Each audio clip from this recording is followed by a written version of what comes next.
pour 2 jours, histoire de faire quelques rangements, etc. Et regardez, on a fait laver la voiture, elle brille de 1000 feux. Donc on nettoie un peu tout, les boîtes, la vaisselle, etc. Et voilà, pour repartir fraîche. Alors regardez-moi ce chantier, on a fait toute la vaisselle, bien, une fois. Voilà, mes petites poudres pour faire mon masque pour les cheveux avant de partir. Et, ah, j'en connais un qui est en train de nettoyer la tente. On va aller voir en bas. Alors Doudou, alors ça c'est le matelas qui était sorti. Et là, un homme qui passe la balayette. Pas que ça. Pas que ça. Et la voiture qui brille toujours autant. Elle est belle, oui, ça fait plaisir. On a lavé le snorkel, le filtre à air. On n'a pas lavé les housses parce que bon, on s'est dit au bout de 2 semaines ça va, on attendra 1 mois. Et voilà. Et ici, c'est toujours un peu Bagdad. C'est pareil. Avec la machine qui tourne toujours. Et voilà. La maison que nous avons louée est entre Walvis Bay et Swakopmund sur la côte des Squelettes. La côte des Squelettes, au nom tant évocateur, désigne les épaves éparses échouées à cause du brouillard. Et le brouillard a réellement bercé nos journées là-bas. La côte de Walvis Bay, qui longe le désert de Namib, compte l'une des réservoirs mythologiques les plus vastes d'Afrique australe. La colonie de flamants roses et nains est impressionnante, on en compte des milliers. Le marais salon rose ajoute à la symphonie des couleurs. Leur manière de prendre en vol nous fait beaucoup rire.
Raconte ce qui s'est passé quand on a dormi à la dune 7 à Walvis Bay. Donc la dune 7 c'est vraiment une dune qui est prisée des locaux pour y passer les jours off, c'est-à-dire le samedi, le dimanche, etc. Et ils viennent en famille, ils pique-niquent, il y a des tables de pique-nique, et il y a des toilettes, et voilà, ils passent leur journée là, ils montent, ils descendent, ils jouent sur la dune. Et nous on est arrivés, donc le soleil se couchait, les gens ont commencé à partir et il y a un groupe qui est arrivé.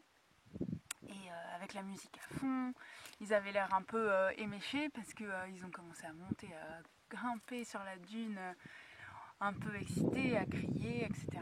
Et le soleil se couche, donc nous on prépare notre campement. Et eux ils ont commencé à allumer des feux pour faire la fête. Ils avaient mis la musique à fond, ils avaient ouvert toutes les portières et puis ils mettaient la musique à fond.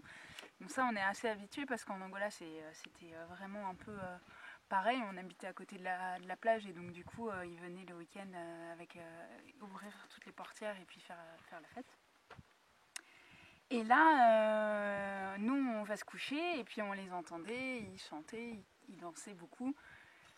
Et mais bon, pas plus de bruit que ça quoi. Donc on se couche et à minuit et quart, on se fait réveiller par des cris, mais vraiment des cris quoi. Il y avait une femme qui criait, qui hurlait, et les autres qui lui répondaient. Et on pensait vraiment qu'il y avait qu'il se battait quoi, qu'il réglait des comptes.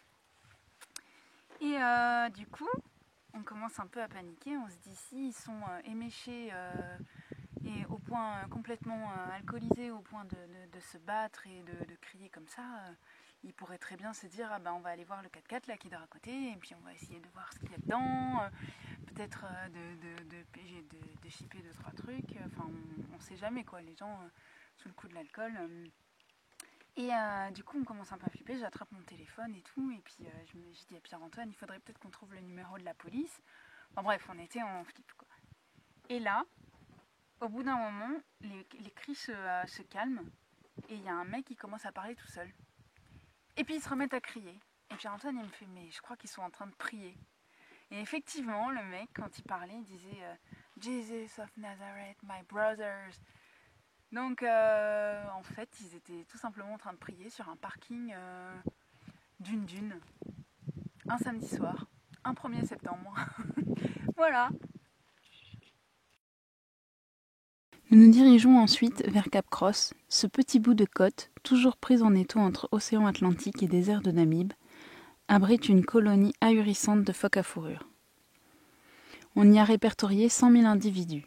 Les mammifères marins y viennent donner naissance et élever leurs petits. Les observer interagir est vraiment divertissant.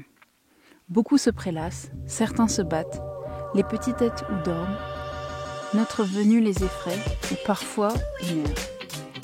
Malgré l'odeur insoutenable de leurs excréments et des cadavres des petits qui n'ont pas survécu, nous y passons au moins 1 heure.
It's gonna take a lot to drag me away from you.